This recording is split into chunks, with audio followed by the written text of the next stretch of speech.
Ukraine के राष्ट्रपति Vladimir ने अमेरिका के राष्ट्रपति डोनाल्ड ट्रंप पर बहुत बड़ा हमला किया है। जेलेंस्की ने कहा है कि ट्रंप फेक न्यूज के जाल में फंस गए हैं और यूक्रेन बिल्कुल भी बिकाऊ नहीं है। जेलेंस्की का इतना आक्रामक रुख दुनिया पहली बार देख रही है। जेलेंस्की में ऐसा बदलाव तुर्की दौरे के बाद नजर आया। एर्दोआन के हाथ में छाता और इस छाते के नीचे जेलेंस्की। इस तस्वीर में जेलेंस्की की बगावत छुपी है। इस तस्वीर में जेलेंस्की की जिद छुपी है। इस तस्वीर में जेलेंस्की की नई जंग छुपी है। तुर्की बहुत बड़ा मैसेज दे रहा है, रूस को भी, अमेरिका को भी और अरब वर्ल्ड के मुखिया सऊदी अरब को भी। जेलेंस्की और एर्दोआन की छाते वाली इस तस्वीर ने मॉस्को से लेकर कीव और रियाद से लेकर वॉशिंगटन डीसी तक तहलका मचा दिया। जब यूक्रेन में युद्ध तेज हो रहा है, पुतिन को खतरनाक जंग लड़ने के लिए और ज्यादा तैयार है। रूस की फौज लगातार यूक्रेन पर बम बरसा रही है और नए नए मोर्चे फतह कर रही है। जब कुर्स्क और डोनेट्स्क सबसे बड़े वॉर फ्रंट बन चुके हैं, जहां गोले बारूद की हुकूमत है और रहम और जान बख्शने वाला कानून खत्म हो चुका है।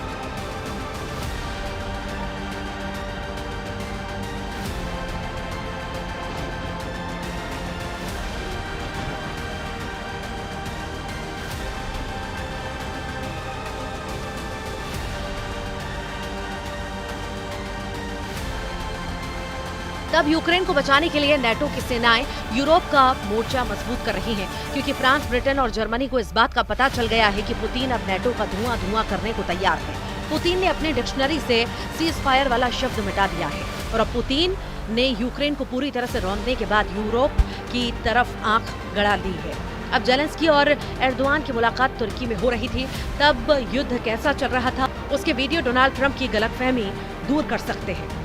इसी दौरान रूस ने दक्षिण पश्चिमी यूक्रेन के ओदेसा में मिसाइल अटैक किया। वहीं जेलेंस्की का काउंटर अटैक रूस के समारा में सिजरान रिफाइनरी पर हुआ, जहां यूक्रेन ने ड्रोन से खतरनाक हमले को अंजाम दिया।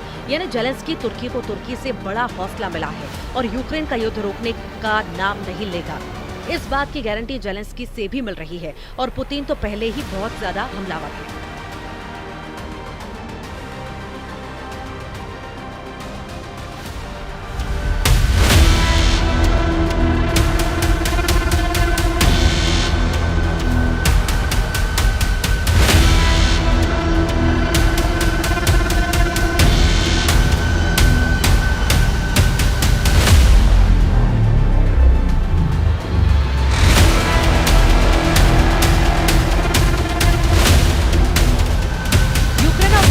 ताजा हमले रियाद में हुई अमेरिका और रूस की मीटिंग के बाद हुए हैं। यानी पुतिन और जेलेंस्की दोनों ट्रंप को साइलेंट मैसेज दे रहे हैं। मैसेज ये कि युद्ध वो अपनी शर्तों पर रोकेंगे। इसी के बाद जेलेंस्की की एर्दोआन के साथ सीक्रेट मीटिंग की। जेलेंस्की ने साफ कर दिया है कि रियाद में हुई बैठक के कोई मायने नहीं। रियाद में अमेरिका और रूस के विदेश मंत्री मिले तो जेलेंस्की ने अंकारा पहुंचकर एर्दोआन को गले लगा दिया। जेलेंस्की बताना चाहते हैं कि जिस युद्ध को शांत करने के लिए यूक्रेन को शामिल नहीं किया जाएगा, उस युद्ध की आग जलती रहेगी।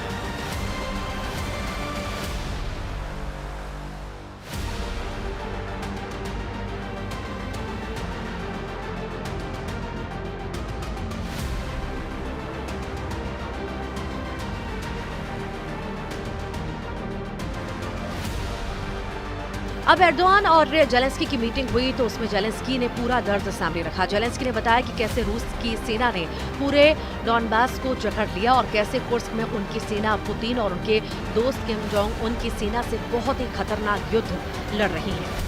इस पर तुर्की के राष्ट्रपति ने कहा है कि वो यूक्रेन की संप्रभुता और अखंडता बनाए रखना चाहते हैं। एर्दोआन ने कहा है कि यूक्रेन युद्ध का मसला तुर्की में सुलझाया जाना चाहिए। एर्दोआन ने जेलेंस्की से कहा कि इस युद्ध में कोई विजेता नहीं होगा, इसलिए शांति को चुना जाए, क्योंकि शांति कायम होने पर कोई इस युद्ध में हारा हुआ नहीं कहा जाएगा।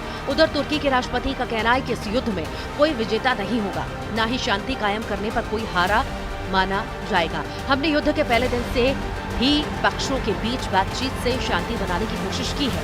यूक्रेन से आने वाली तस्वीरों ने सिर्फ युद्ध को लेकर बहुत बड़ी चिंता तुर्की ही नहीं बल्कि लंदन और पेरिस तक फैला दी। पुतिन की सेना ने जिस तरह से यूक्रेन में तबाही मचाई, उसके बाद जेलेंस्की के सामने सरेंडर के अलावा कोई रास्ता नहीं, क्योंकि अब तो ट्रंप भी अपनी शर्तों पर युद्ध विराम कराना चाहते हैं। अब ये बात जेलेंस्की को पसंद नहीं आ रही। एर्दोआन से मिलने से पहले व्लादिमीर तुर्की की राजधानी अंकारा में उस जगह गए जो तुर्की के लिए काफी मायने रखती है। ये तुर्की के पहले राष्ट्रपति मुस्तफा कमाल अतातुर्क की कब्र है। तुर्की में जेलेंस्की बहुत बड़ा दर्द लेकर पहुंचे। दर्द इस बात का कि जिस बैठक में यूक्रेन पर फैसला होना है वहां उनको शामिल नहीं किया गया। ये बात एर्दोआन को भी पसंद नहीं आई और वो चाहते हैं कि यूक्रेन का फैसला तुर्की में उनकी टेबल पर हो।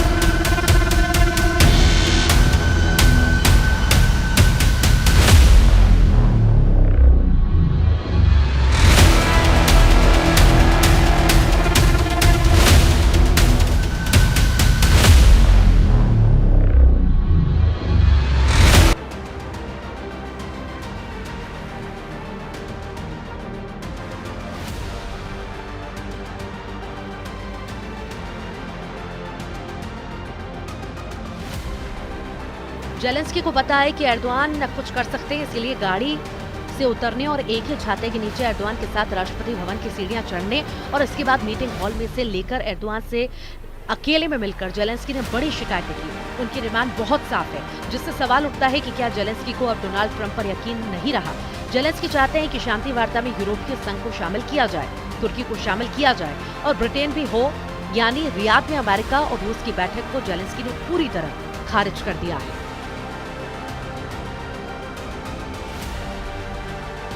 यूक्रेन और यूरोप यानी बड़े मायने में यूरोपीय संघ, तुर्की और ब्रिटेन इन्हें बातचीत में शामिल करना चाहिए ताकि सुरक्षा की गारंटी रहे।